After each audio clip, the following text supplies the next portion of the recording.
The Mini Match Pod.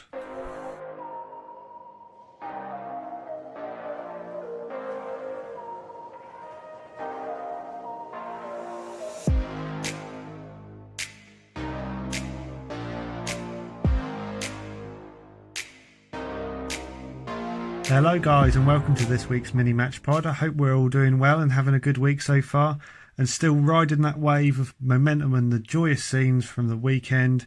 That 4-1 win, I still couldn't believe it. I wake up every morning and see us sat at the top of the table and wondering how we got there, and then reminiscing about what a wonderful weekend that was. But we can't dwell on that too long. We've got another game to worry about, and I'd say it's probably our toughest test to date.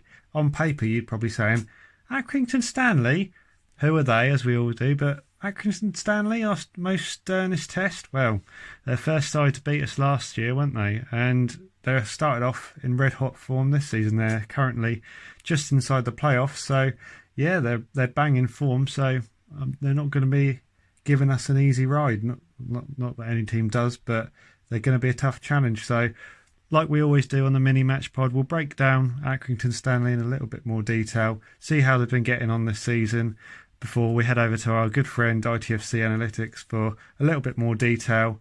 And yeah, so let's have a look at Accrington Stanley.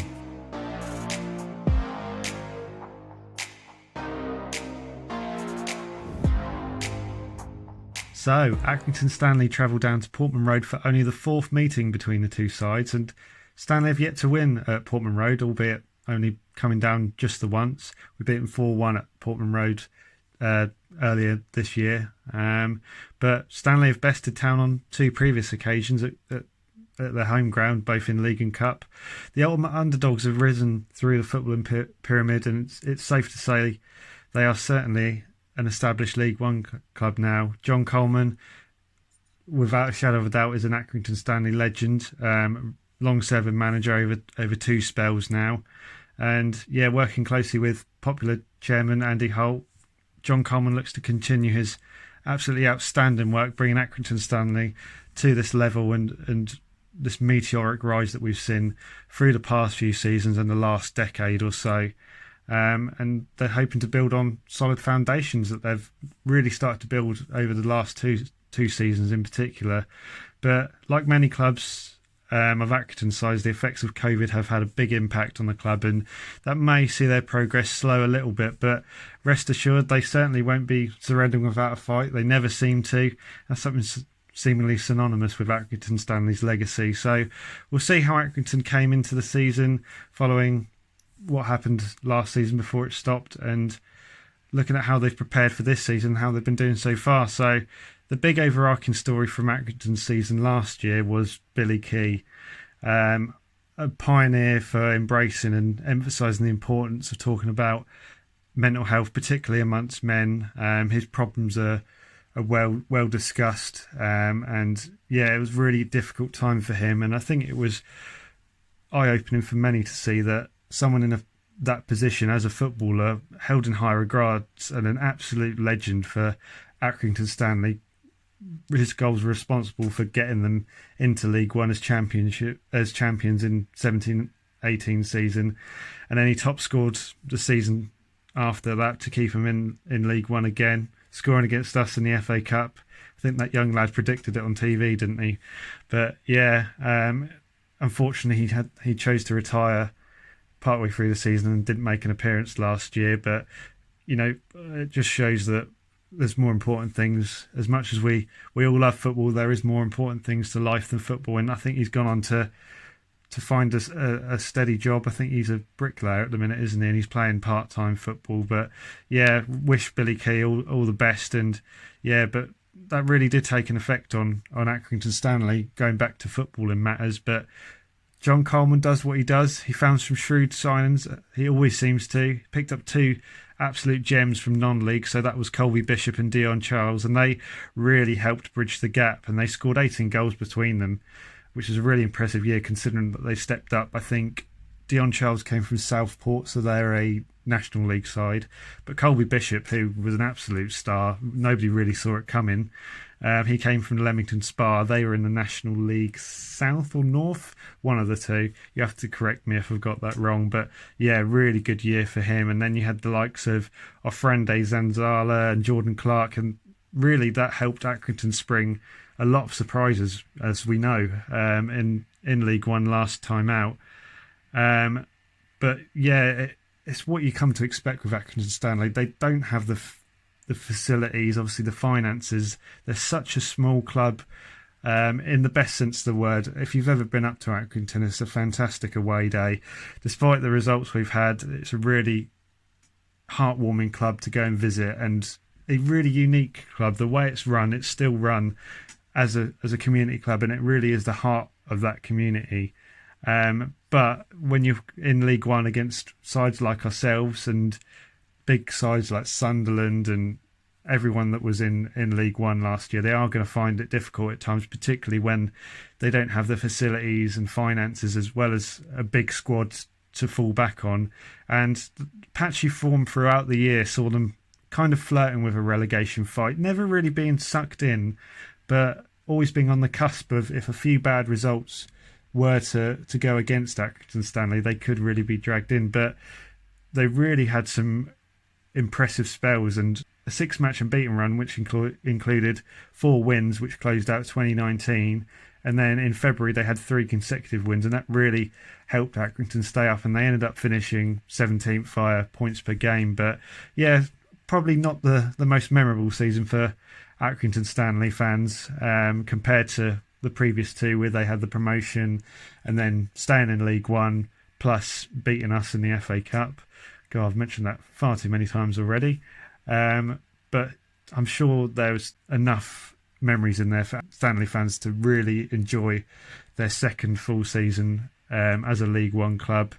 You know, they beat us. I've said it again, haven't I? They beat us last year. They beat Portsmouth. They beat Bolton. Obviously, all their situation that was going on last year. But I think for many Accrington Stanley fans to say they'd be beating sides of their stature, if you'd asked them 10 years ago that was going to be the case, I think they would have took that any day of the week. So yeah, as going into this season, then as we've said and we've seen over the last few weeks, COVID has a really big impact on these smaller sides in the division. Not only Accrington Stanley across the country, but looking at Stanley, they've had to trim down what was a relatively small squad anyway, due to sort of the financial impact on the clubs, and that has seen some of their star players leave for free transfers as well as minimal fees, really, just to help balance the books. And really they're unable to pay those wages because of their current predicament, really. So the big ones that have gone out, winger and big contributor with not only goals and assists, Jordan Clark has made the step up. He's gone to Luton to be united with Nathan Jones, who's returned there, so he'll be in the Championship. He got 6 goals and 6 assists from the right-hand side there. And the fullback behind him, Callum Johnson, has joined Portsmouth. He had a really good year as well. Really dangerous combination down that right-hand side. So they've lost both of them. They've also lost energetic midfielder Sam Findlay. He's a really busy, dogged midfielder next to a player we're going to talk about in a little while, Seamus Connolly. They formed a really solid partnership in the heart of that Stanley midfield, and he's another one that's going to be a big loss for them, and they're going to be hoping that some of the players that they have managed to bring in are going to help bridge that gap. They've also lost 7 goals from powerful striker Ofrende Zanzala. I think he joined from Derby. He's gone to Crewe, so he's probably got a bigger move there, where Crewe have gained a little bit of finances from being promoted. But sadly for Accrington, the only one that generated a fee, I believe, was Callum Johnson. So they've lost some really key players from last season and haven't really been given the finances to replace them significantly. So John Coleman's going to have to do what he always seems to do, which is look in the lower leagues, look around for some loan signings and really address that. And he's certainly done that with loan signings, many coming from higher up in the pyramid. So 7 players in total joined on loan, including 3 from Chelsea. We know how big their loan army can be. Various players going out all across Europe, but some players coming to the lower leagues in English football is always good to see. They've also got a couple from Newcastle, I believe, and various other places in the footballing pyramid to help try and bridge, that gap where they've lost some really key players. Maybe these young lads who have got a bit between their teeth and really want to prove something this season. By having some of them are having their first loan spell, it could be a really good season. A bit of unknown and a little bit scary, I'm sure. A bit of a gamble, but that could really pay off for Accrington. And we'll go into their squad a little bit later on. But as well as these loan signing, and they've seen the likes of physical defenders, Michael Nottingham, who we spoke about last week, he was at Blackpool, but he joined just before we played them last weekend. They've also brought Cameron Burgess in. He's come in on a free transfer from Scunthorpe. So really adding to the reinforcements. And I think Accrington did struggle defensively at times last season. So maybe they're looking to readdress that, and maybe where they were quite run and gun as a side last year, really sort of experimenting with a 4-4-2, always having the two strikers, which were Dion Charles and Colby Bishop up front, but behind them it was very much your typical 4-4-2, but players moving in and around that, either playing wide or playing more centrally, and then obviously having your back four with some quite attacking fullbacks at the same time, but that does sometimes leave you a little bit weak defensively. So they've had a little bit of a rethink, which we're going to talk about in a little while with ITFC Analytics as well. But we'll move into this season, see how they've been getting on. So we'll look at their last three results and just a general picture of their season. So going back a couple of games, they did take a heavy thumping at the hands of Oxford at home.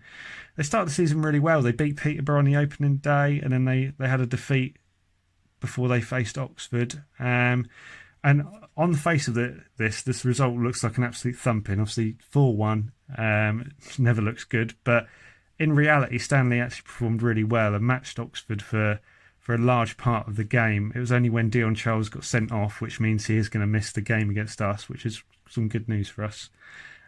He got sent off, and that's when the game really swung heavily towards Oxford, and Matt Taylor grabbed a couple of goals to help get the score up a little bit more. After that, they travelled to AFC Wimbledon and won 2-1, coming from behind to win to take 3 points. So a side you'd probably say that they're expected to be competing against towards the bottom of the table. A good win from there. And then last time out, 2-1 win against Rochdale, and another comeback win. And they hadn't beaten Rochdale in 6 previous games. So really good for them to get that bogey team out of the way.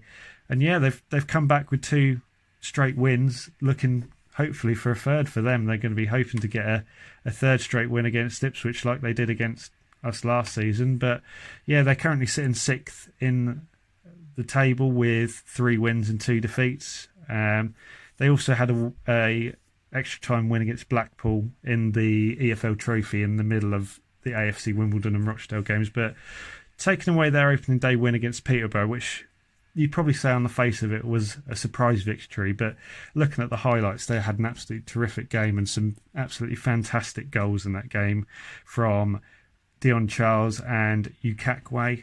God, I've probably butchered his name already. Can't wait for Brenna Woolley's pronunciation of that on Saturday if he does play. But you'd probably say they're performing exactly as expected, considering who they have played and the type of side that Accrington have been last season and in previous seasons.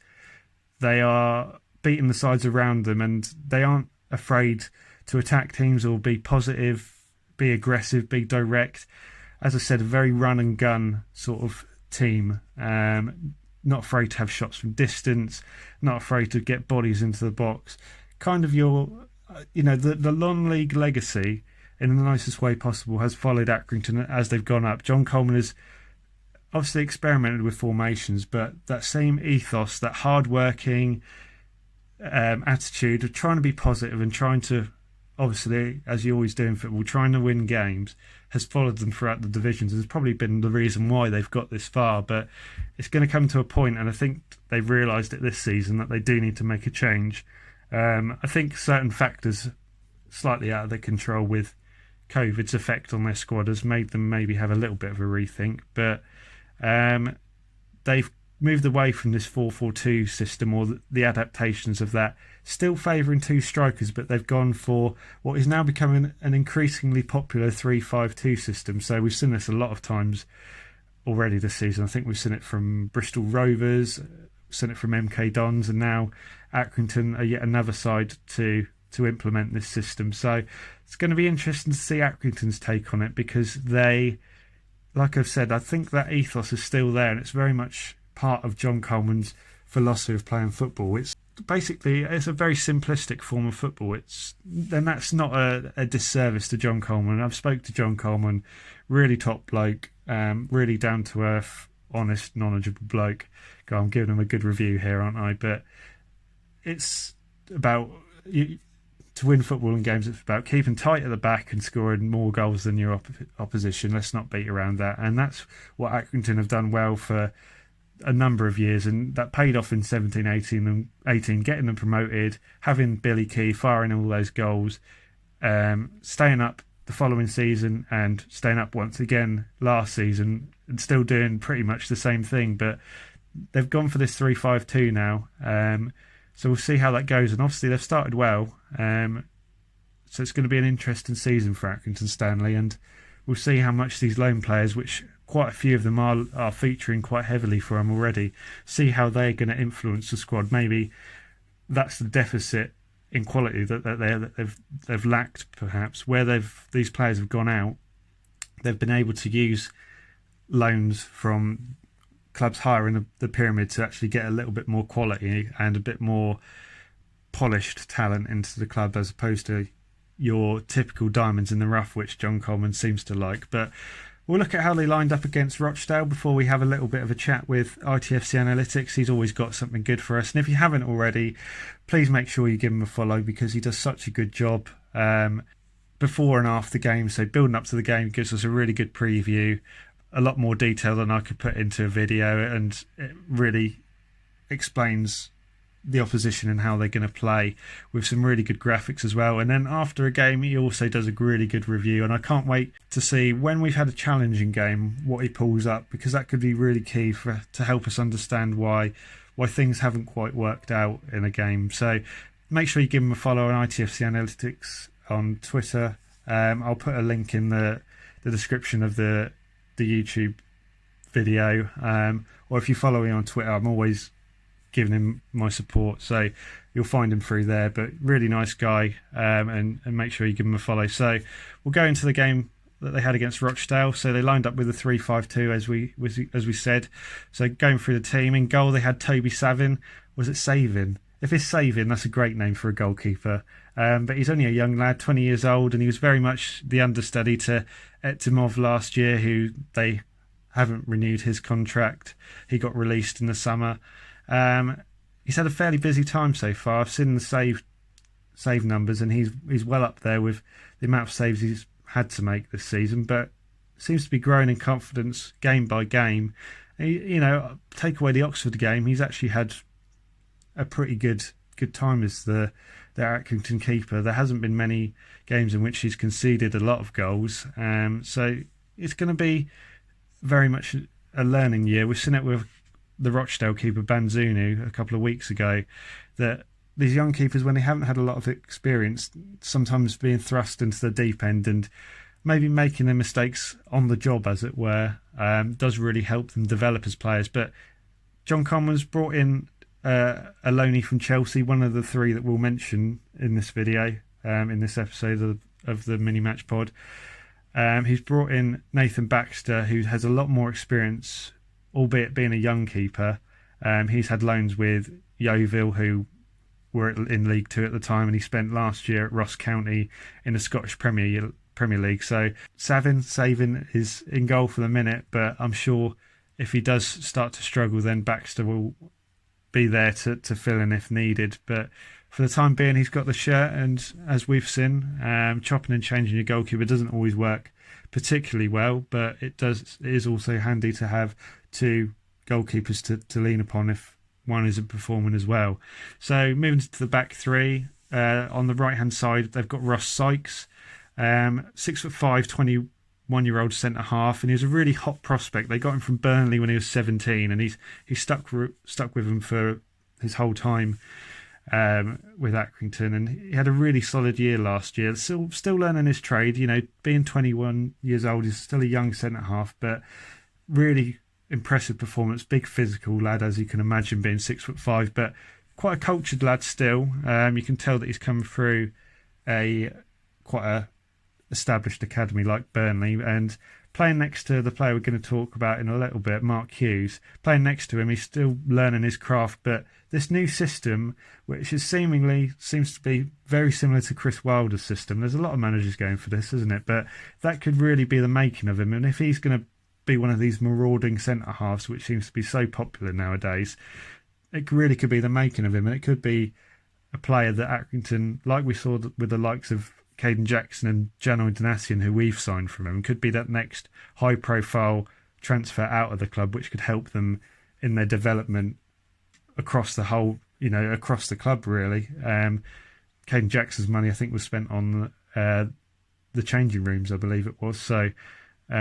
certainly, when transfer money comes in, you can see where it's going to be used at Accrington Stanley. And if you've been to the Crown Ground, it does still need a little bit of TLC. So I'd definitely keep an eye out for Ross Sykes. I think he's a really solid centre half. And again, it'll be another big year for him. And I hope he continues to prove himself at Accrington Stanley. So in the heart of the back three at the minute, they've got Mark Hughes, as we just mentioned. He's a 33-year-old, very experienced lower league centre half. Majority of his career has been spent in League One and League Two with the likes of Morecambe, Bury, Northampton.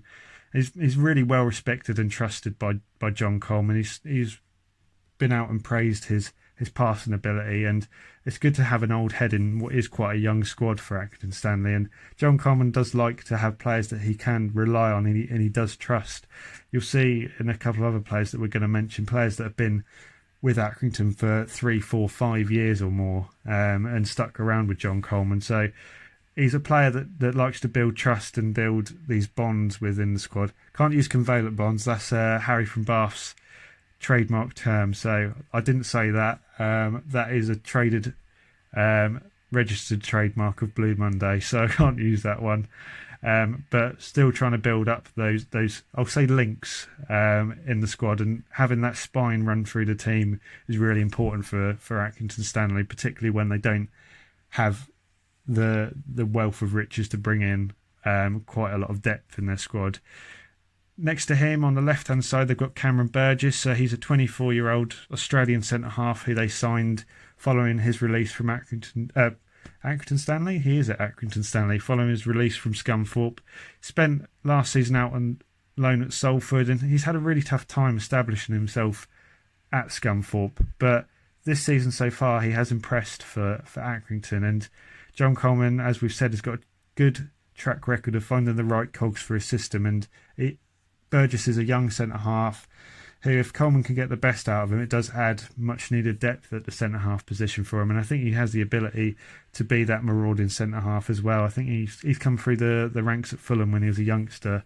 So again, another club with a good academy, and it's going to show that he's got a good pedigree going forward. So moving into the midfield, usually we see wing-backs, but I think the way Accrington are going to operate, these guys are going to be far more attacking than what we've seen from a lot of the 3-5-2 system, where it is very much a defender or a fullback playing as a wing back. But these guys are not fullbacks, and they're certainly not defenders. So on the right hand side, they've got Joe Pritchard, 24-year-old Spurs Academy graduate, joined Accrington Stanley in 2019. He had been at Bolton before then, but never really made the grade there. He spent the majority of time as a centre midfielder, but he's fulfilling the role vacated by Callum Johnson's exit, and he's seemingly very comfortable on the ball and definitely an attacking option to have as a right wing back. And this perhaps shows, along with who is going to be playing at left wing back, shows that Accrington are going to be using these players to cause some real damage to opposition teams. He scored 2 goals and got an assist so far this season already, so definitely not afraid to get up there and contribute heavily for Accrington Stanley. So going into the midfield three, they tend to play flat midfield three, with one of these players who does drop a little bit deeper, who has been an ever-present for Accrington Stanley. So the first midfielder we're going to talk about is Matt Butcher, 23-year-old, signed following his release from Bournemouth. Never made a league appearance for the Cherries in his 10 years with the club, where he came through their academy system. Seemingly looking for that first club to settle down with, a new challenge. He's had various loan spells and had a good year with St Johnstone last year up in Scotland, and seems to be a composed box-to-box midfielder, but again, another one you'd certainly see as a typical John Coleman project, someone that who's got good pedigree and can develop into a really solid professional footballer. In the heart of the midfield, they've got Seamus Connolly, 32 years old, ever present in the heart of Accrington's midfield. He came to Accrington with John Coleman. John Coleman spent a little bit of time with Sligo Rovers in Ireland. He joined Accrington Stanley when John Coleman returned. Really understated presence in comparison to Sam Findlay, who left for Fleetwood, but equally as dogged and hard-working. Again, I've seen the numbers of tackling and interceptions, and he's well up there from last season in best in the league. So he's going to be a really hard-working presence, and perhaps he's going to add that defensive support, which allows some of these other lads, some of these young lads coming in on loan with a point to prove, to attack and show what they can do. The other centre mid they've got is John Russell, 20 years old, Chelsea loanee. This is his first loan move. Wikipedia describes him as a tall box-to-box midfielder who can play as a 10 and he's got a great eye for a pass. So I think they're going to probably try and use him as an 8 more than a 10, and really be that physical presence, but also have an eye in the attacking sense, and really contributing as a creative force for Accrington. But good platform for him to perform. Being a physical midfielder, League One is a good stepping stone to try and cut your teeth at, especially when it's your first loan move. But scored last week against Rochdale, so he'll be looking to build on a solid start to his short time with Accrington. The left wing back or left-sided player is Tariq Ukakwi. I'm going to go with that. That might be wrong. Don't quote me on that. Another 20-year-old Chelsea loanee, taking his first loan move. Burst onto the scene this season with 4 goals in the opening 2 fixtures. That included a hat-trick against Leeds under-21s in the EFL Trophy. Described as a veteran of Chelsea's under-23s and youth system. I think he's been there for quite a while, and all the success that they've had in the past few years, he's really been a part of that, but hasn't actually moved out on loan. So this is his first loan spell, and again, like Pritchard on the other side, seems to be this more attacking option than a defender. He's very much a attack-minded midfielder. So it's going to be interesting to see what he can do. And he's really well regarded by Chelsea, so they're going to be hoping that he can continue his bright start, and he could actually be the star of their season if he carries on the form that he's shown so far. And then we'll go to the front two. So Dion Charles was sent off against Oxford, as we've said, and he's a busy, willing runner. Kind of your typical non-league striker, really hard-working, but he was a really big contributor with goals and assists for Accrington. But that red card means he does miss the game, and that's only a good thing for our defence. He's going to be right up in the faces of the likes of James Wilson, Toto Nsiala and Andre Dazelle. So to see him move out, be ruled out of this game, is a really positive point for us. So the front two that probably likely to start are Ryan Cassidy. So he's a 19-year-old Irish striker. He's joined on loan from Watford. This is his first loan spell as well. There's quite a few of them. Regarded as a natural finisher, but still very raw, and there's questions about his physicality. But League One could be a really good opportunity and quite a big wake-up call for him to see, how much more work he has to do. And we've seen for Accrington, for the likes of Zanzala, who, yes, is a more powerful and physical option. He had a really good year last year with Accrington before moving on. So this is a good stepping stone for him, a good opportunity to get plenty of game time at a club like Accrington. And yeah, he scored already this season. I believe he scored against Wimbledon. So off the mark. He's got that off his back. He doesn't have to worry about that first goal. So hopefully he can help Accrington again fill in the goals where Billy Key has gone, and perhaps they're going to expect a little bit of a drop-off from the likes of Charles and Bishop, having been in the league a little bit longer now, and players starting to learn a little bit more about him and what to expect from him. So we'll go to that man now. The other striker is Colby Bishop. So as we said, he's a 23-year-old striker signed from Leamington Spa last year, and very much that diamond in the rough that came through last year. 10 goals after making a jump up from the National League South. Very much a goal poacher. He always seems to find the right position in the box, either arriving late at the far post or getting there, beating his man at the front post and scoring goals. But he certainly isn't without ability to be a link-up striker, and does like to play a little bit deeper and get involved in play before, as we've said, arriving in the box later to score goals, particularly last season. Had a bit of a slower start, but he did get off the mark in the EFL Trophy victory. It was a draw, but they won in extra time against Blackpool. He's very much Accrington's danger man, and as we know, I'm going to mention it again, we lost 2-0, didn't we? And he scored both the goals in that game, so definitely someone to watch out for. A very, I'd say, wily young striker, probably wise beyond his years, to be honest. I think he could be a real weapon, and if he has another good year, that could see him another one like Ross Sykes, who could get that move higher up in the footballing pyramid and could actually be really beneficial financially for Accrington Stanley. They are also going to be without Sean McConville, I believe. He's yet to appear this season. He ruptured his Achilles coming into 2020, and he's a really big miss. He's been a consistent goal-scoring midfielder. Another one of these players like Hughes, like Connolly, who's been with Accrington for a very long time under John Coleman, and he knows exactly what to expect from McConville. So he's going to be a big miss for him, but it's only going to be of benefit to us, as well as the players that they have lost, who did, again, I'm going to mention it once again, they did play really well against us last time out, especially at the Crown Ground. But there's a few other players I'd like to mention. So a couple of other players who are on loan. They've got it's another name I'm going to struggle to pronounce. Mo Sangari, I think it is.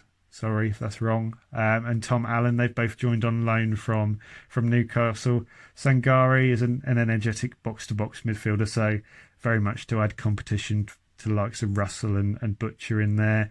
And then they've got busy forward Tom Allen, who'll be looking to bring his goal-scoring form from Newcastle's under-23s, where he scored 17 goals for him last year. So if he can bring some of that in, that again could help reduce the burden on the likes of Bishop, Cassidy, Charles, who obviously they had good years.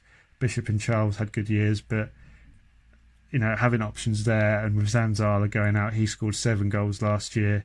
Losing them goals, it does help to have another person in there who can contribute, or they'll be hoping at least. Another player I do want to talk about just quickly is centre half Michael Nottingham. We did mention him last week. He joined from Blackpool after I'd filmed the mini match pod last week. As we said last year, had a really impressive year at Crewe, which saw him stay at Blackpool over the sort of the turbulent summer with COVID, but didn't have a great start to the season. And with new signings coming in at Blackpool, he's been moved on. Well regarded in the National League and League Two, as we said last week, but he's another player that John Coleman is going to hope is going to be another rough diamond that he can perhaps polish and get the best out of. And as we said, they're playing 3 at the back. They're going to need a little bit more depth as a centre half option. But yeah, that's what they're going to be doing. So maybe a little bit more attacking than what we used to seeing from a 3-5-2. And as we've said, I don't want to repeat myself too much, but we know how to play against a 3-5-2, particularly if the fullbacks can help support our wide players in pinning them players back. But I'm going to go to a man who knows a little bit more about tactics and how to get the best how to best our opposition, and that is ITFC Analytics. So let's see what he's got for us.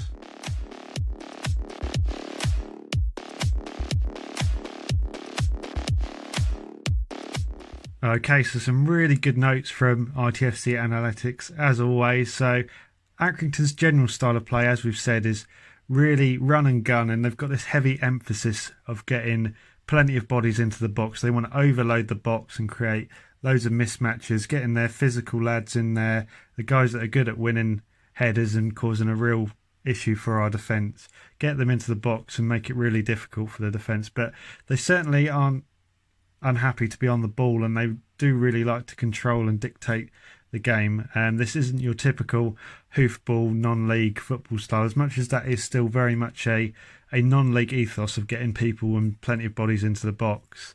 Their ability to make it stylish and play in a really positive and direct, aggressive way is still really present with this new system. In possession, they are very expansive, and they're looking to get their wing backs on the ball, and they stay really high up in order to help them get all these crosses into the box. The amount of crosses they want to get in is going to be their best avenue for scoring goals. And as we said, they've picked up this 3-5-2 system. I'm sure he's been watching, like many managers, he's been watching Chris Wilder and how they operate at Sheffield United, or at least Sheffield United did at this level and at the level above.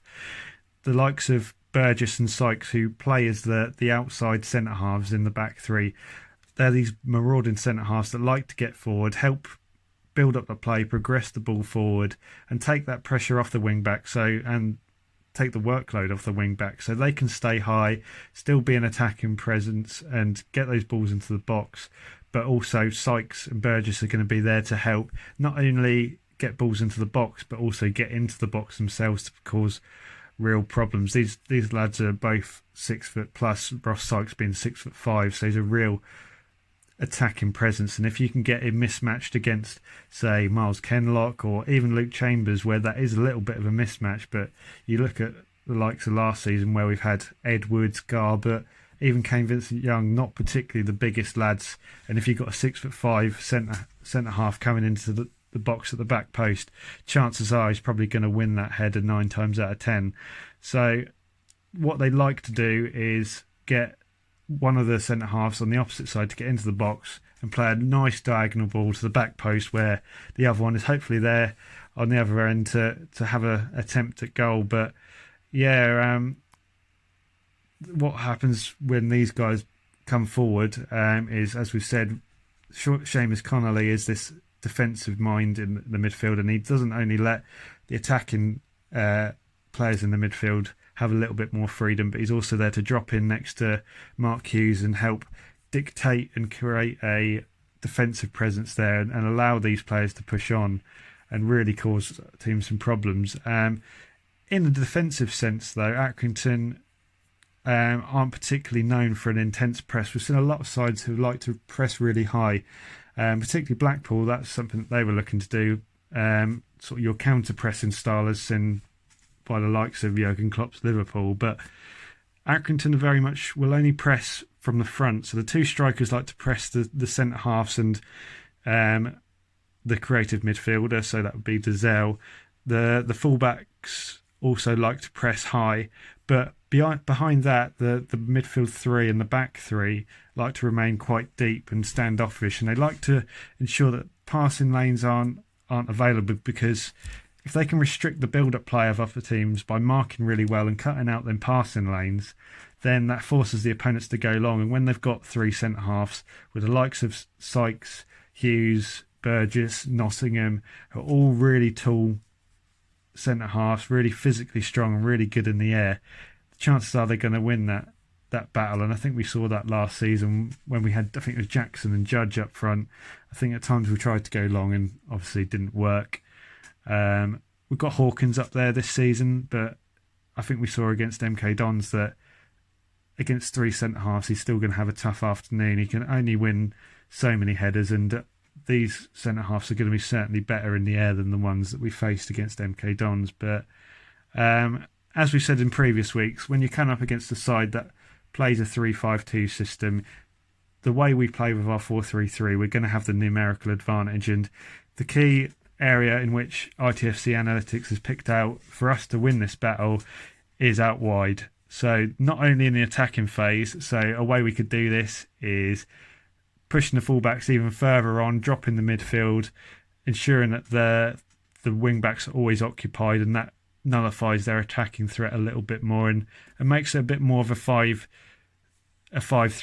for Accrington Stanley, maybe a little bit more defensive. But if we're unable to do that, we really need to see support for our fullbacks from our wide men. They really need to help out there, and we saw that on Saturday. Guion Edwards was particularly good at getting back and helping Kenlock, who we all know can struggle defensively at times, but Kenlock himself did have a good afternoon with a little bit of hand-holding from others, but we need to see that again to stop the likes of Pritchard and Ukakwe, as well as Sykes and Burgess from causing us real problems. And we've seen that Town do really struggle to stop crosses coming in, and if we're going to be facing a side whose main aim is to do that, as well as get plenty of bodies into the box, where again you're playing against percentages, the amount of balls that are going to come in, the more balls that come in, the chances are someone on the opposite team is going to eventually get on the end of it. And the likes of the players that they've got, as we've said, are really strong in the air.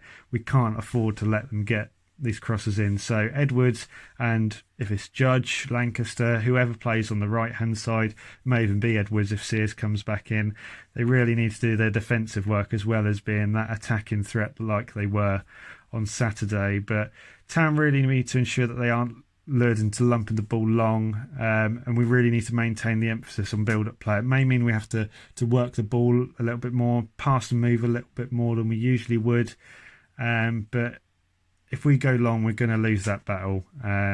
Hawkins is really good in the air. I really like Ollie Hawkins' work rate, but he's up against three really physical centre halves, and I think if we don't focus on our build-up play, we're going to see a repeat performance of that second half against MK Dons, where we're getting overloaded in the wide areas, particularly down the opposition right flank.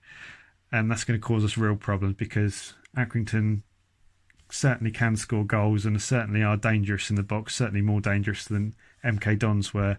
So, yeah, I think really we don't want to underestimate this squad. They look like a physical squad on paper, and they are, but they certainly aren't one without ability either. Town should have enough quality and ability to beat them. Obviously, we beat them 4-1. I'm going to get that in. We did beat them 4-1. We did beat them 4-1 at Portman Road, and we played really well in that game against maybe a little bit depleted Accrington squad at the time, but still a win's a win. And we actually use that system that they are utilising against us, so we should know how to deal with it.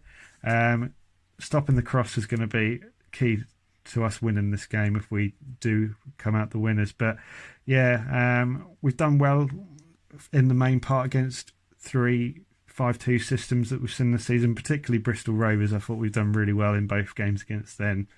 MK Dons was a little bit of a struggle, but hopefully we've learnt our lessons, and yeah, hopefully we're still sitting at the top of the table. But Accrington Stanley, who are they? Well, I think they're perhaps our biggest threat of the season, and like last year, certainly not a team to underestimate, because they've certainly got a surprise in their locker, and perhaps we're going to be on the receiving end of it again this season, but we'll have to wait and see. So that's Accrington Stanley. I hope you enjoyed that little preview for you there, guys.